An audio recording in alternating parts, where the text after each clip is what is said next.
Praise the Lord. सभी यीशु मसीह के विश्वासी जनों को नमस्कार। आज हम एक नए विषय पर हम विचार में विनिमय कर रहे हैं। भजन संहिता 21 अध्याय 6वां पद पर हम ज्ञान केंद्रित करते हैं, क्योंकि वो इस प्रकार है। क्योंकि तूने उसे सदा के लिए आशीषों का पात्र ठहराया, तूने उसे अपने सम्मुख आनंद से मग्न किया।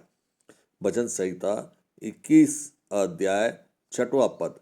क्योंकि तूने उसे सदा के लिए आशीषों का पात्र ठहराया, तूने उसे अपने सम्मुख आनंद से मग्न किया। यह जो कंटेक्स्ट है, यह जो संदर्भ जो है, ये दाऊद राजा के लिए लिखा गया एक राजकीय विजय भजन है। यह राजकीय विजय भजन जो है, ये भजन संहिता 20 के हिसाब से युद्ध से पहले की प्रार्थना, और युद्ध 21 में जो है, वचन 21 में जो है युद्ध के बाद की धन्यवाद और गवाही के रूप में ये जो भजन दिया गया। ये भजन बताता है कि राजा की जीत परमेश्वर से आती है, ना कि उसकी ताकत से आती है।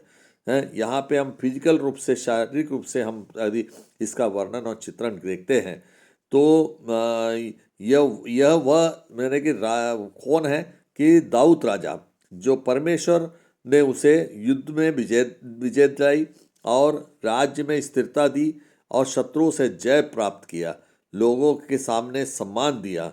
यह शारीरिक सच्चाई है कि दाऊद राजा ने गोलियत को हराया था और शाऊल के पीछे से राजा शाऊल ने जो उन्हें तंग किया था, फिर भी वो राजा बन गया और चारों ओर से शत्रुओं पर प्रभु ने उसे विजय दिलाया। ये विभिन्न प्रकार की परेशानी थी उनको, लेकिन फिर भी वो जो है अपने आप को हर जगह परमेश्वर ने उसे बचाते रहा। जब नेतृत्व परमेश्वर पर निर्भर होता है तो हम देखते हैं परमेश्वर प्रत्यक्ष रूप से सफलता उन्हें प्रदान करता है। इसका हम ये एक अर्थ समझने की कोशिश करते हैं। सदा के लिए आशीषों का पात्र बन जाता है वह व्यक्ति। यह केवल दाऊद तक सीमित नहीं है, आज हमारे जीवन में भी यह चीज़ हमको देखने को मिलता है। जब हम परमेश्वर में समर्पित होकर हम अपना जीवन का युद्ध लड़ते हैं तो निश्चित रूप से उस संपूर्ण युद्धों को बड़े आसानी से हम उसको पार कर जाते हैं और हम जीत जाते हैं। हमारे कठिनाइयों को हमको दूर कर देता परमेश्वर है। हमें यहाँ पे यह दिखाता परमेश्वर की निरंतर कृपा जो है हम पर बने रहती है। ऐसा जीवन जो परमेश्वर की उपस्थिति से हमें भरा रहता है, और आशीष केवल वस्तुओं से नहीं बल्कि परमेश्वर की संगति से हमें प्राप्त होती है। हम सोचते हैं कि कई बार हम अपने ताकत से हम आशीषों को प्राप्त, वैसा नहीं, परमेश्वर की संगति से हमें वो हमें प्राप्त होती है। अपने सम्मुख आनंद का भाव हमें प्रदान करता है। सबसे बड़ा सुख जो परमेश्वर की उपस्थिति है। बाहरी परिस्थितियों बदल सकती है पर आनंद स्थिर रहता है, याद रखिएगा। हमारी जीवन में कई प्रकार की परिस्थितियां बदलती रहती है, लेकिन हम लोग जो आनंद में, जो परमेश्वर के आनंद में जो आते हैं तो वो हमेशा स्थिर रहता है। सच्चा आनंद परिस्थितियों से नहीं बल्कि प्रभु की उपस्थिति से आता है। हम देखते हैं, हम इसके आध्यात्मिक दृष्टिकोण को भी हम यदि चिंतन मनन करेंगे तो हम देखते हैं मसीह के केंद्रित करते हुए हम देखते हैं कई बाइबल विद्वानों ने यीशु मसीह पर यह लागू करते हुए देखा कि यीशु मसीह सदा के लिए आशीषों का स्रोत रहा है। यीशु मसीह से जो विश्वास किया उन्हें हमेशा आशीषों का स्रोत उनसे हमें प्राप्त हुआ। परमेश्वर की उपस्थिति में पूर्ण आनंद में हम लोग रहते हैं। मृत्यु पर भी हम विजय पा जाते हैं। यीशु मसीह ने हमें हमारे लासर का मृत्यु से उन्हें जीवित किया। ये संपूर्ण चीज़ें मृत्यु पर भी हमें विजय देता। अनंत काल के जो राज्य है उसका राजा है वो। अनंत काल का राज्य है स्वर्गीय राज्य, जो इटर्नल लाइफ। इसे तो हम तुलना करते हैं, दाऊद राजा एक अस्थायी राजा था, लेकिन यीशु जो है एक अनंत काल का राजा है जो हमेशा बने रहता है। तो इसमें आध्यात्मिक सच्चाई ये है कि हम जो है मसीह में हैं, और जब भी हम आनंद और आशीष में सहभागी होते हैं तो हम मसीह को हम ग्रहण कर लेते हैं। हम शैतान के रूप में हम जो है इस विषय को हम दृष्टिकोण तो करते हैं तो हमें देखने को मिलता है कि मनुष्य को परमेश्वर की उपस्थिति से अलग करना है और आनंद को परिस्थिति को से हमको हटाकर धन, डर और दोष बोध से हमें जोड़ने की कोशिश की जाती है। यह पद हमें यह सिखाता है कि शैतान परमेश्वर की दी हुई आशीष को रद्द नहीं कर सकता, लेकिन आनंद को प्रभु की उपस्थिति में आता है। वह शैतान का अधिकार नहीं है उस पर, लेकिन फिर भी वो शैतान हमारे जो आनंद के भाव है उसको परमेश्वर से दूर करने की कोशिश किया जाता है, जिससे हमारा आनंद कमज़ोर पड़ जाए। हम तुलना करते हैं शैतान से अय्यूब को तोड़ा, पर उनकी आत्मिक संगति को वो छीन नहीं पाया है। उन्होंने कोशिश की बहुत अय्यूब को भी परमेश्वर से अलग करने, लेकिन नहीं कर पाया। लेकिन उसने पूरी परीक्षा ली उसमें, और यीशु को क्रूस तक ले गया और विजय को जो क्रूस में उनका जो विजय रथ है उसको वो रोक नहीं पाया। तो इस तरह से शैतान हमेशा एक असफल प्रयास करता है।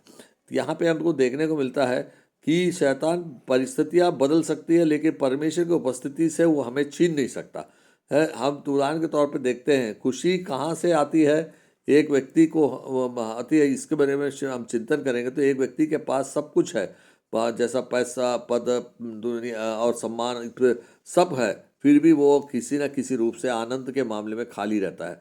दूसरा व्यक्ति कठिनाई में है और वह शांति में है, तो वो इससे ये साबित होता है कि हम विभिन्न परिस्थितियों में भी हम जो है अगर परमेश्वर की संगति में रहेंगे तो निश्चित रूप से हमें आनंद और प्यार की हमको निशानी के रूप में हमको प्राप्त होता है। तो इसी तरह हम देखते हैं कि जो जिसके पास बहुत सारी वस्तुएं लेकिन परमेश्वर नहीं होता है तो उनके पास कुछ नहीं होता है। दूसरा एक उदाहरण देखते हैं, युद्ध के बाद जो गीत हमने दाऊद युद्ध जीतने के बाद यह नहीं कहता कि मेरी तलवार शक्तिशाली थी, और बल्कि यह कहता है तूने मुझे अपने सम्मुख आनंद दिया है। वो अपने ताकत से किसी चीज़ को जीता ये नहीं वो कहता, बल्कि वो कहता है तूने मुझे अपने सम्मुख आनंद प्रदान किया है। तो जीत के जो श्रेय है वो परमेश्वर को देता है, तभी उसकी सच्ची भक्ति वहाँ पे स्पष्ट होती है। पर आज हम विश्वासियों के ये संदेश हम देना चाहते हैं, तुम परमेश्वर की दृष्टि में आशीष के पात्र हो, और साथ ही साथ सच्चा आनंद परिस्थितियों में नहीं बल्कि संगति में आता है। तो ये चीज़ भी हमें देखना जरूरी है। हाँ, शैतान हमें जो है डराने की कोशिश करता है, पर पहचान नहीं छीन सकता।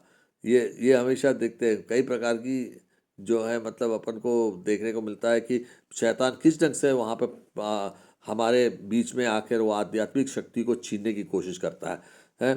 शैतान हमको डराने की कोशिश करता है, पर तो पहचान नहीं छीन सकता है।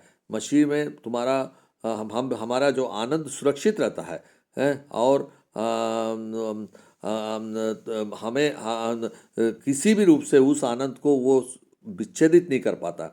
इस तरह से हम देखते हैं संपूर्ण वचन में, ये जो वचन संहिता 21 का 6वां पद को लेकर हम जो समझ पाते हैं कि पूरी तरह से परमेश्वर के आनंद में हम जब युद्ध को रहते हैं, परिस्थितियाँ कोई भी रहे, लेकिन हम युद्ध लड़ते हैं, अपने जीवन के संघर्षपूर्ण युद्ध को हम जब लड़ते हैं तो हम परमेश्वर पे लीन रहते हैं, परमेश्वर से संगति करके रहते हैं।